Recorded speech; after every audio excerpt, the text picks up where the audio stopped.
Welcome, and we are live once again. So, welcome to everybody who might be listening to this on the podcast or you might be watching this on YouTube, whichever format. Welcome, welcome, welcome.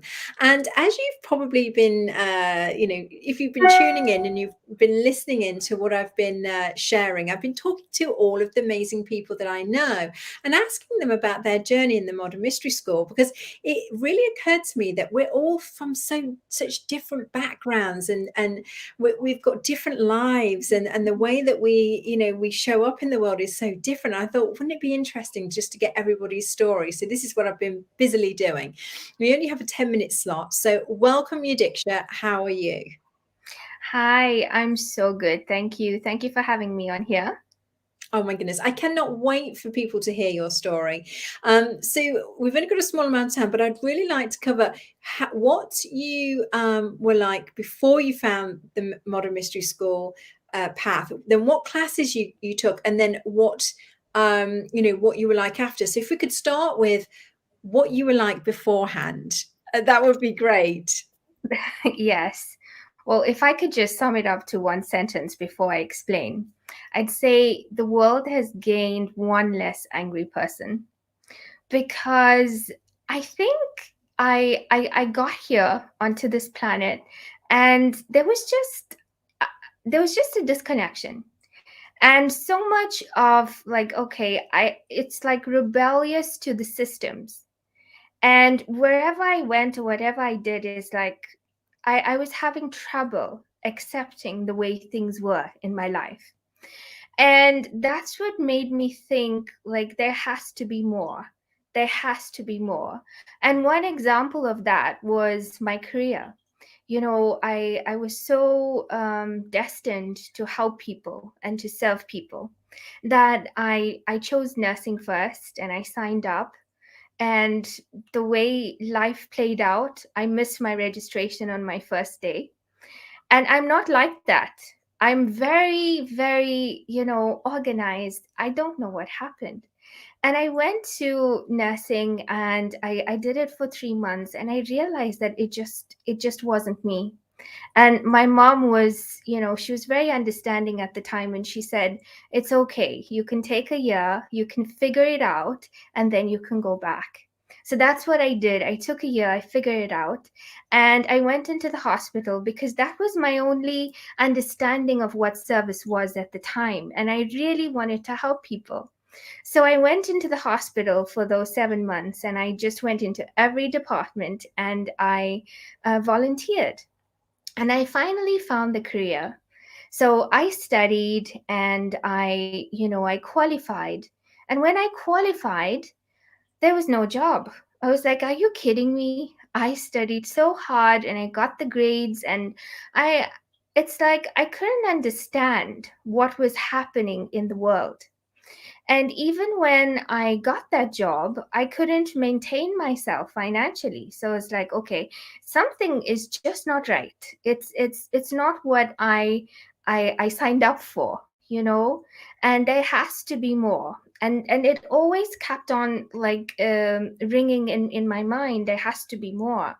So that's when I packed my stuff up from South Africa, and I came to London, started my job the next day, and I called my mom up a week later, and I said, Mom, I'm not coming back.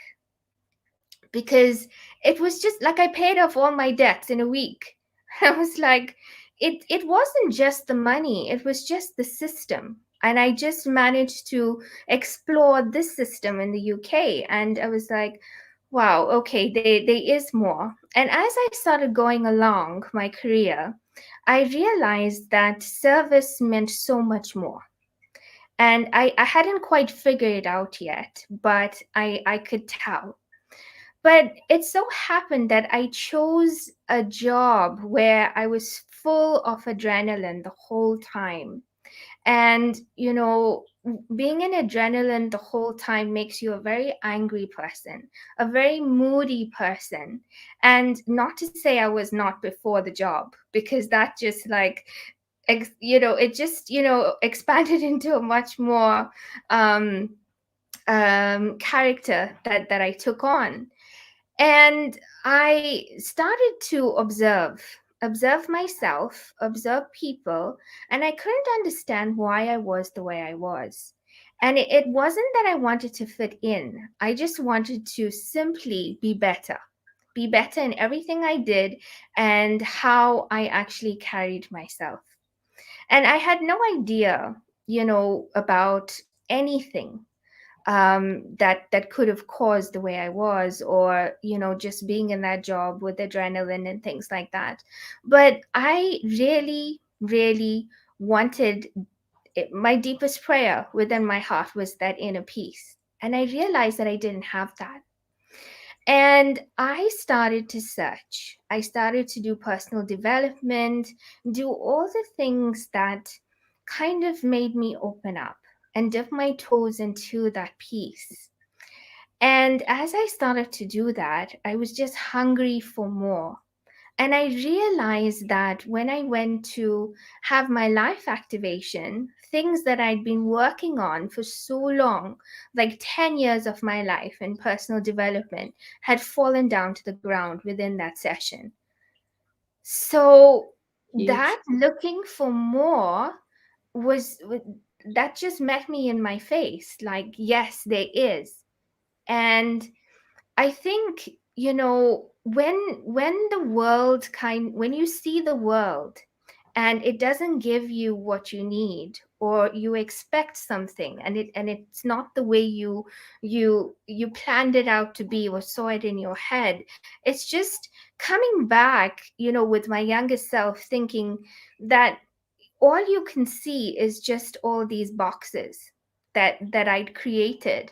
And where was that opening? Because I couldn't find it. And I just felt so trapped.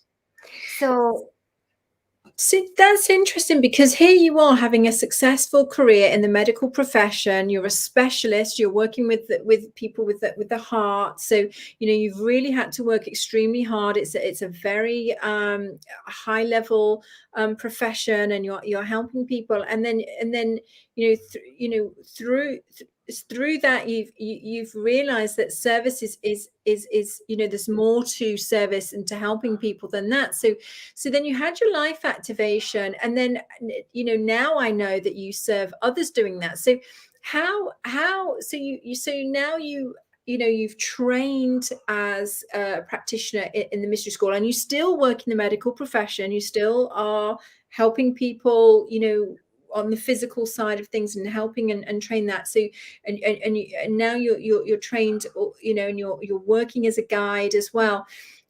So tell me, how is your life now? How is your life different now to previously? What can you tell us?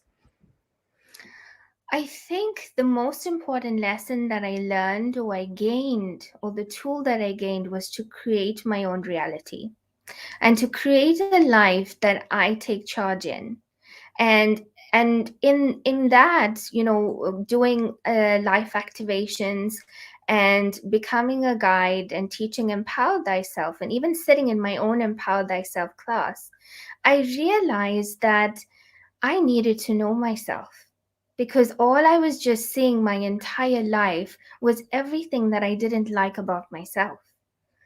And I was seeing that in other people too, but there was no bridge to actually getting to the other side. And that's why I felt so frustrated and so angry.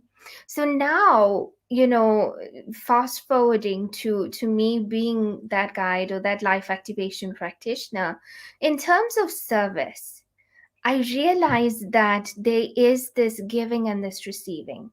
There is this place of unconditional love. There's this place of no expectation. There's no wanting to take charge of somebody else's life, but just my own. And that for me was very liberating. It was very empowering at the same time, because there was a part in me that knew that nobody could give me this. And when I look deep down, and even with Empower Thyself, with the initiation that's so sacred, I realized that that was all within me. And when, we can go from country to country, but we're still taking all of our stuff with us. And even if we go from career to career, we're still going to do that. We're still going to carry all of our patterns and that box. So with the initiation and empower thyself, I realized that that was the bridge. That was the bridge to actually finding that inner peace and serving in a way that is simply just from the heart. And when I serve from the heart, I think that there's no room for anything else. There's just no room. There's just an abundant flow of peace that I've always been searching for. And I think that is just the best thing I could have ever given myself.